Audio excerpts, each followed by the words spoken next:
All right, I haven't done an update on the Chesapeake Bay Oyster Reef Biotope Aquarium since a couple months ago, probably. Had some issues with cyanobacteria. Then a good thing happened. The cyano cleared when the ulva that I'm growing in the tank really took off. That's the green macroalgae from the last video. And it was literally forming mats on the surface and connecting to the rocks, creating these huge areas where fish could hide and things like that. It was really cool. And then it all died off, except for one little patch. And if you look really close, you can see it hanging on an oyster shell. Let's see if I can zoom in on it. Right in the center there. That's been pretty much growing steadily the same since the die-off. Well, what happened when the die-off happened, I had a huge bacterial bloom and the water got really cloudy. And I tried water changes and I tried all kinds of stuff to try to clear that up. And then it turned into a green algae bloom and I had green water in this tank. You couldn't even see 6 inches through the tank, much less to the other side. So I tried water changes, I tried all kinds of stuff, and I didn't know what to do. I never had this happen in any of my aquariums in my life. So I figured, well, you know what? Algae has to eat and it needs light to survive. So I basically shut the lights off in the sump and the tank for about a week and a half. And I only turned the lights on. I ramped them up and turned them off for about a total of a half hour a day to feed the fish. And then I only fed the fish once every other day. So after about 10 days, it cleared up. I started increasing the photo period. I started with 4 hours from 8 to midnight. And then I just started adding an hour and bringing the sunrise down every day to an hour earlier. And now it runs from 6 to midnight. I figured, you know, I get off work, I can come down and feed the fish after I eat dinner. That's the logic, and watch them up until the time I go to bed. So the water now is gin clear.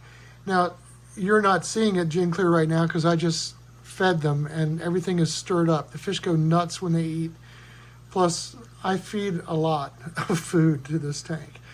Another interesting thing is when the ulva died off, the gracilaria, which is the red algae you see kind of at the top of the tank in the middle, really took off. I harvested a third of it and put it in my sump, so you can imagine it was even that much more.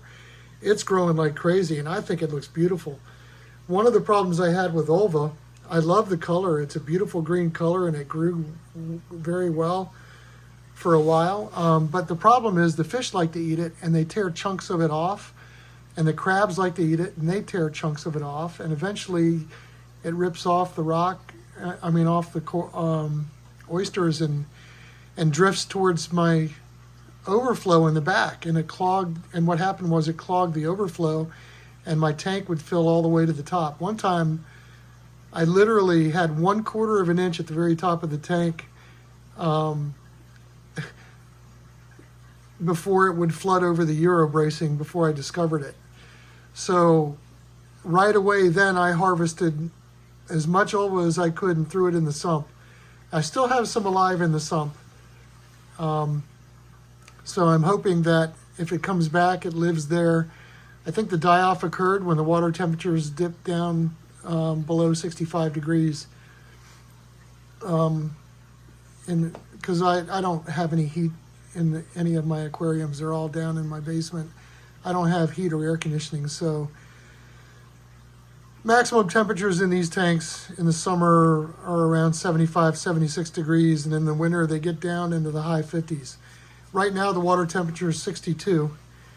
It's a little warmer in the sump where the pump is, maybe a degree. And that could be also because the light that I have in the sump is pretty close. When I measured the temperature last was in the morning when the light was on. So I don't know, it might even be a little warmer than that normally. But right now it's 62, 63 degrees every day. I just fed them so the fish are really active. One other huge update you can see in the foreground is a fish called the Norfolk Spot, or commonly known as Spot. There's another one that showed up. They do really well in the tank, and the activity of the Mummichogs and all the fish really picked up a lot when I added them to the tank. And they're basically like sand sifters. They go around, they eat the food that I feed them, but man, do they keep that sand clean. After I feed, and I feed a lot, there is no food anywhere between the mud crabs and those Norfolk Spot, and the Mummichogs are pigs too. They're constantly on the search for food.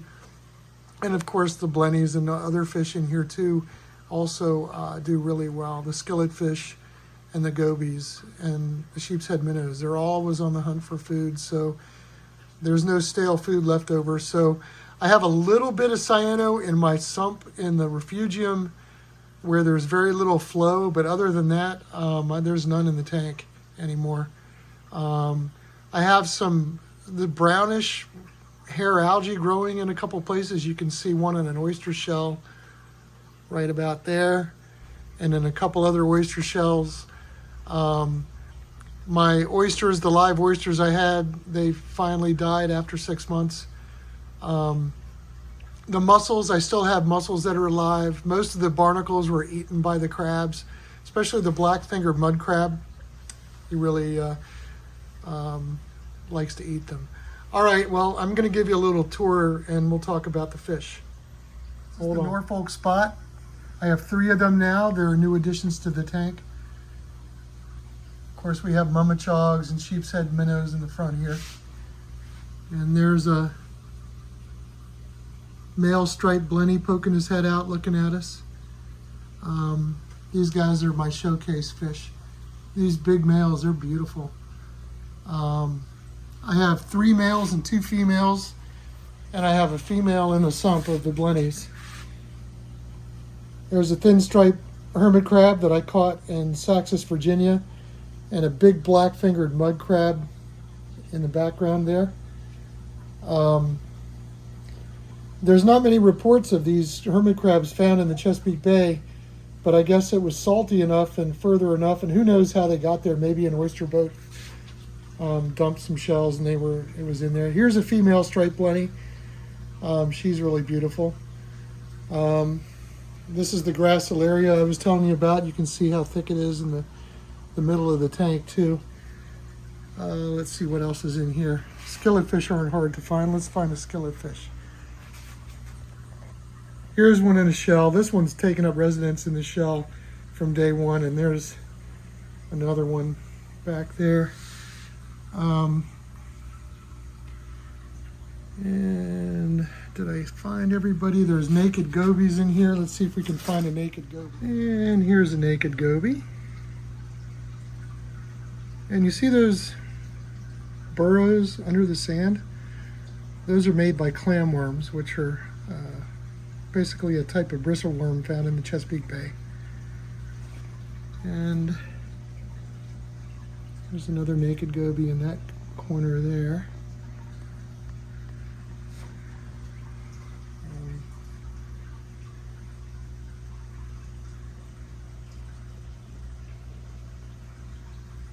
These guys are really hungry right now. And this type of algae it's a macroalgae called gracilaria. It's been growing like crazy. It's pretty cool, huh? There's a female striped Blenny.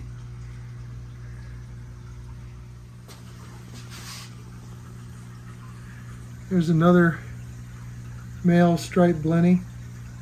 And here's a Norfolk Spot, or a spot. You can see, look at them chewing on the, sucking in the sand and spitting it out, looking for food.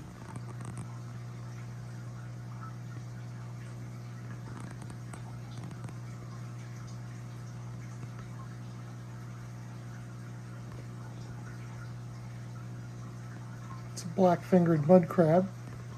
I don't know if I've shown you him in the videos before, but here he is. He's pretty big. He's about 3 inches across if you include his legs. His claws are pretty massive, as you can see. There's a higher view of him. This is his hangout. Here's another crab, that species that's in the tank. This is a Harris mud crab.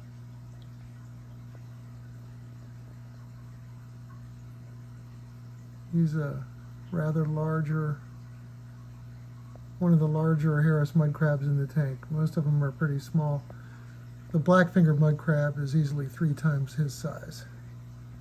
But that's pretty cool. Another critter filmed in the tank that I hadn't seen before. And that you haven't seen before yet since I set this tank up. Check this out. Harris mud crabs breeding. That's pretty cool, huh? There's 2 crabs there. Never seen that in my tank before. I might have baby crabs coming up too.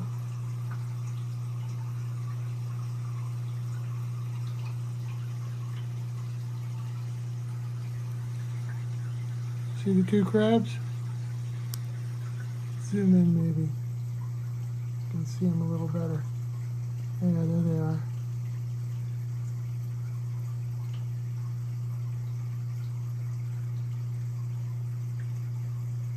Excellent. And there's the hermit crab, thinstripe hermit crab, hanging out with a female striped Blenny.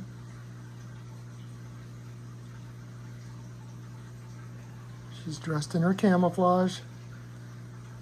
Perfect for avoiding predators on an oyster reef. Oh, and look who showed up. There's a male. Let's see if we have a little interaction here.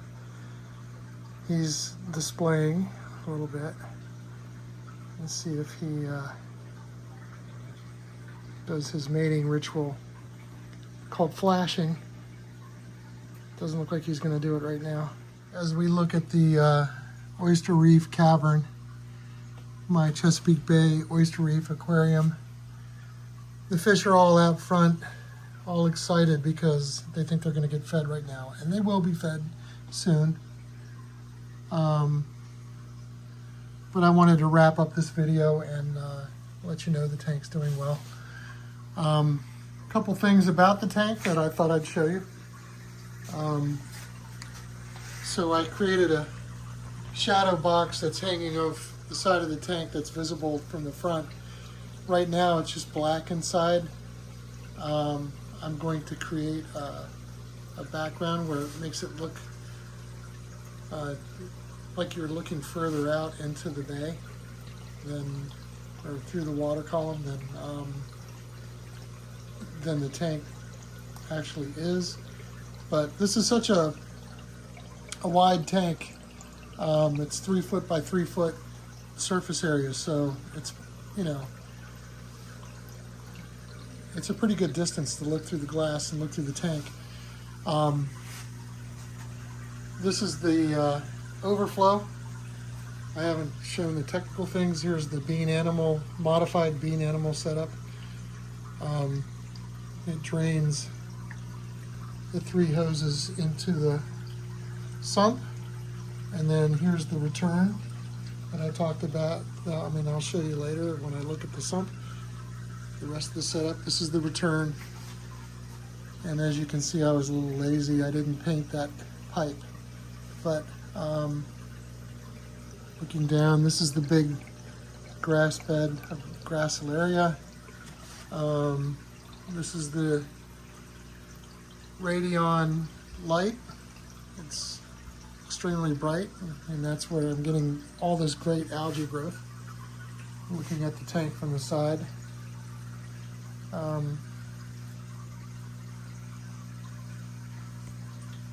So thought I'd show you the other side. This is my sump. There are my being animal drains coming into the sump. There's the return coming from sea chase synchrosilent pump. I also have it feeding into the refugium, and then also recycling the water back into the middle section that gets returned, because when I first set it up there was a lot of stagnant water there, so that keeps that water flowing. I built underneath there is a section where I could put carbon. That basket I made out of egg crate, I could put carbon or whatever in there. There's some rock that I found. But in that basket I have filter media, you know, ceramic things, and I could put carbon in there. I put a couple carbon things in that sleeve right there when I had the green water problem. I just haven't taken them out yet. And then here I have, needs to be sponge material that I use as a mechanical filtration coming out of the sump. But yeah, this is this water drains in, flows into this section of the sump, and then gets recirculated into the refugium. I have several, obviously this is where the cyano collects in the tank. That's about all the cyano I have is in here, because there's very little flow in here. There's a couple types of hair algae. I put some gracilaria down there in the bottom. You can see it on the bottom down there. But here's the exciting part, is I'm going to show you in a second what I found tonight. I just found it for the first time. And then in the refugium, there's several types of algae. There's this green strand-like, I think it's a type of ulva. It's this stuff here. It's a very stringy macroalgae. I think it's different species of ulva. Here's some sea lettuce ulva. Then I have gracilaria down on the bottom. And I tried to film it, and apparently the video didn't work.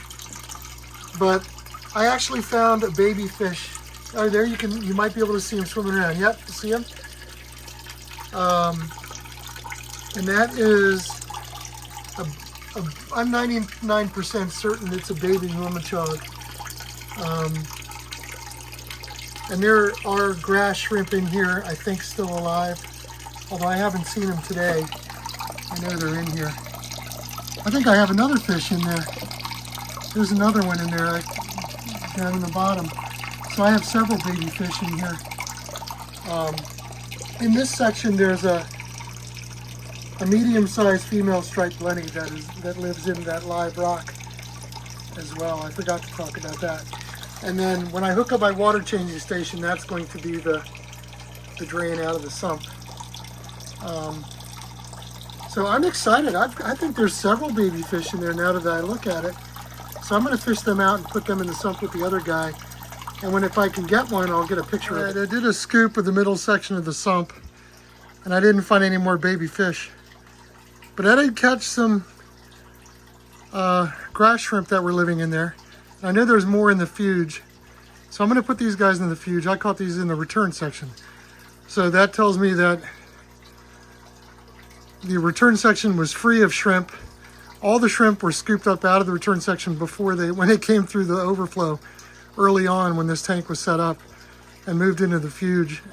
But they must have been breeding and found their way back into the middle section. So that's kind of encouraging. So I have baby fish and baby shrimp. These are little guys. I did not catch these guys in the wild. Look how small they are. All right, one final thing. That green hose right there is, I had a water line put in. So this is so I can, it's not RO water, but eventually when I have my water changing station, I'll have RO water in here. But I can just turn this on and then top off my fresh water.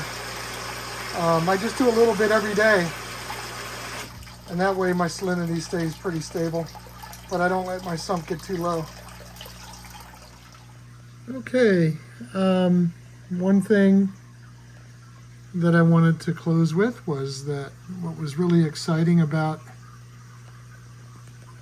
doing this video was finding that baby fish, the baby Mummichog. So these are the Mummichogs here that were responsible for breeding in the tank, and most of the baby fish get eaten, probably, I would think, in this tank. So there's lots of hungry mouths here. So the larval blennies and skilletfish and gobies don't have a chance. Even if they get sucked down in the sump, they probably won't find enough food. So for me to breed them, I'll have to set up a separate system to do that. And maybe the sheepshead minnows, when they lay eggs and hatch, if any of them get sucked down in the sump, they have a chance. If I find them in there, I'll move them to the refugium where they can grow larger, and I can reintroduce them into this display tank. So that was very exciting.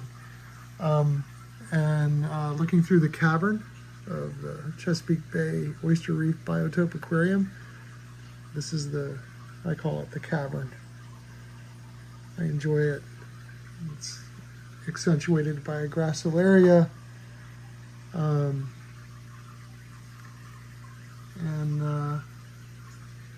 Yeah, this tank's a lot of fun to watch. A lot of life in here. So until next time, I appreciate the comments and positive feedback that I've received for this tank, and hope you enjoyed watching the video, and as much as I enjoy watching the tank. Yeah, thanks for watching, and I will see you again soon with another update.